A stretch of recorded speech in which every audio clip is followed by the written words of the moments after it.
Boatscopy, Nicolas Venance, Boatscopy, a show by Yachting magazine. Hello everybody and welcome to Boatscopy, a Boatscopy live from the cockpit of the new Lagoon 55. I'm with Vincent Lauriot-Prévost, naval architect of this new Lagoon, and today we will speak about the work and the job of a naval architect on such a project. Vincent, good afternoon. Good afternoon, Nicolas. So, Vincent, you are the naval architect of this brand new Lagoon 55. You're from the VPLP company. The story between VPLP and Lagoon is a long one, especially on a 55 model. Yeah, as you say, our first cruising catamaran, our first design was a Lagoon 55, built with almost the same team as the actual team in Lagoon, and same size, same length, same width, and big difference was in the 80s when we were starting thinking on cruising multi-hulls. We were saying that these boats were based on an idiom which is simple is beautiful, and we'd say that 25 years after all these evolution phases and different models, now I think we can say that the comfort is fantastic for the multi-hull too. Yeah, it's a great evolution. We don't regret the evolution.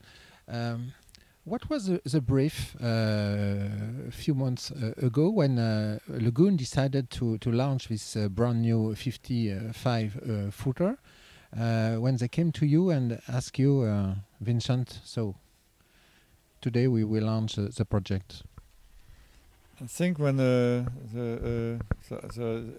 brief is a bit wide, but if we refer to naval architecture, I'd say that we would like to have a very luxury, comfortable boat, but we want a boat which sails in light wind, and which is not a kind of 50 mostly under power.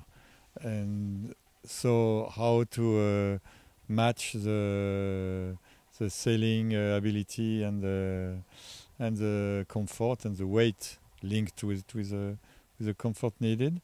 It's that was part of a job to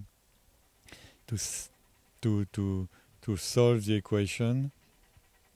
My boat is sailing with the engine at 7.5 knots. I would like to stop my engine at 8 knots of wind speed. So the boat has to be fast enough at 8 knots of true wind speed to switch off the engine and start sailing. So mainly that's on the architectural point of view. That's what we were aiming to do, and that was our goal. Yeah. What were the different phases of your job all along the project? Phases. I think the first phases is very often the same. Is a design brief coming from Lagoon, and design brief for everything we want for this boat, and the brief of performance is one part of the brief. There is a big brief and comfort and everything that we should offer, which was not offered on the previous models, and so if I simplify, it will define some geometric constraint which will be reinforced by the interior designer Naota, which will give us constraint for the comfort, which would be floor widths, berth widths, and all these kind of elements which make us life easy on board, and so coming from all these points, that's how we, as naval architect, we have to design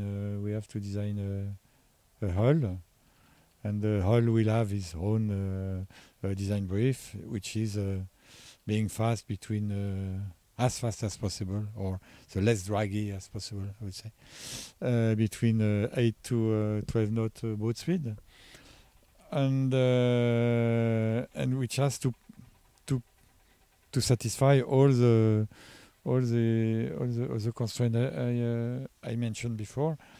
So we made I say four models, four hull models. Four models of with different philosophy of shapes, like section shapes, like hull keel line tension, like waterline beam, like rounded section, or boxy section, thing like that, which pass through the same points, and these models we have tested them in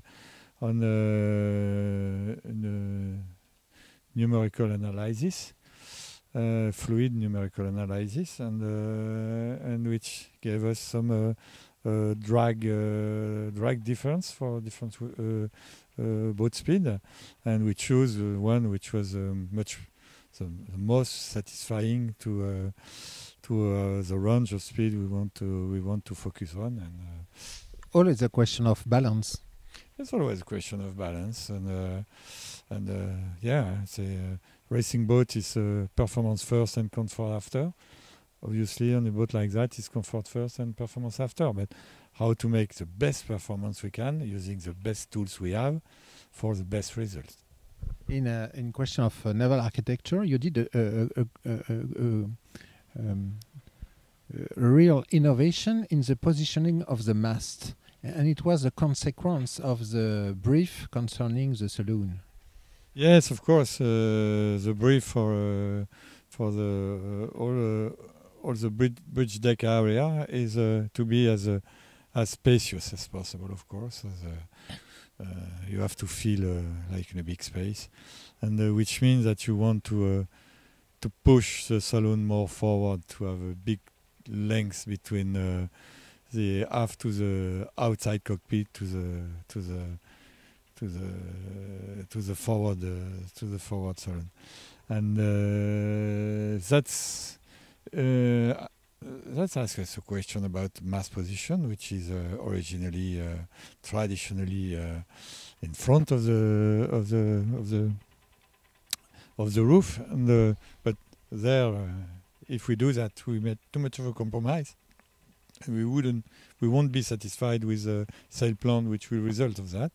So we decided to dissociate the traditional structure where the mast is pushing in compression with this transverse bulkhead, and we've moved the mast in the middle of the saloon, and we have to add a new structure on the longitudinal to transfer the compression loads on the two bulkheads which limits the entrance and the forward part, and so we are free to put the mast where we want, and we are not constrained by any transverse location. What was the consequence of the new positioning of the mast in terms of rigging? Of course, having said that, it's why we didn't want to be too much forward. It's because we want to have a sail plan which is a bit modern and efficient, and moving the mast aft was a good path for us. We are quite keen with that, and we like to shorten the boom. We like to increase the aspect ratio of the mainsail. So taller mast, smaller boom, same sail area, good equilibrium between main sail area and jib area, which give us the power to satisfy our original brief, which is sailing by 8 knots of wind speed. A really comfortable and easy to use boom. Yeah, sure. Long boom is dangerous. Long boom is a lot of inertia when you are jibing and so on. With the shorter boom, you make all the things easier. You can control the shape of the main with shorter battens. When you have big battens, you have big bending. You can't control anything. So the shape is not very efficient, and all these things are. I mean that's coming from racing experience too, and what we've learned on other projects, and so we are very happy with that. Vincent Lauriot-Prévost, for these 3 last days, you have been trying the new Lagoon 55 of Barcelona. What's your first feeling with your boat?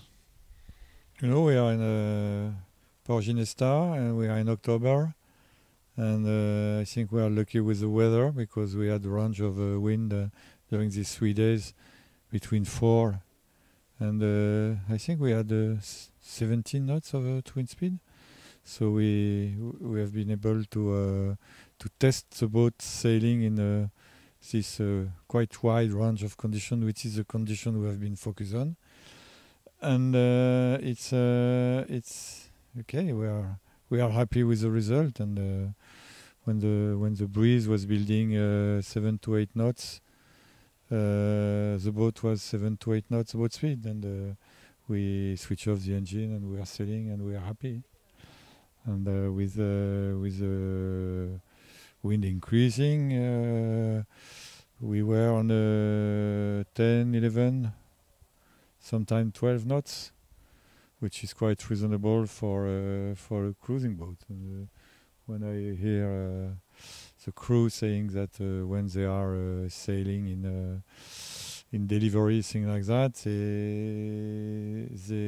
they account about 200 miles a day, and 200 miles a day is really good performance for cruising. Well, that's in fact that's where we want it to be, and I think we have achieved that. Yes. And for long-range navigation, circumnavigation? Of course, I have spoken a lot about medium breeze, but we have in mind that these boats are dedicated for living on board and long journeys and long cruises, where you can have a different type of wind, even more than, of course, 20, 25, 30, 35, and we pay attention on that, and we have a boat which is designed to be reliable in the wide type of weather condition as you can encounter in long cruise, but the focus was which was 8 to 15 is something we achieved thanks to the Genaker, because I think the Genaker is really the sail we need for this range of wind speed, and right. The first option I would take on a boat like that would be Genaker. So that will be our conclusion. Thank you very much, Vincent. Okay, thank you very much, Nicolas.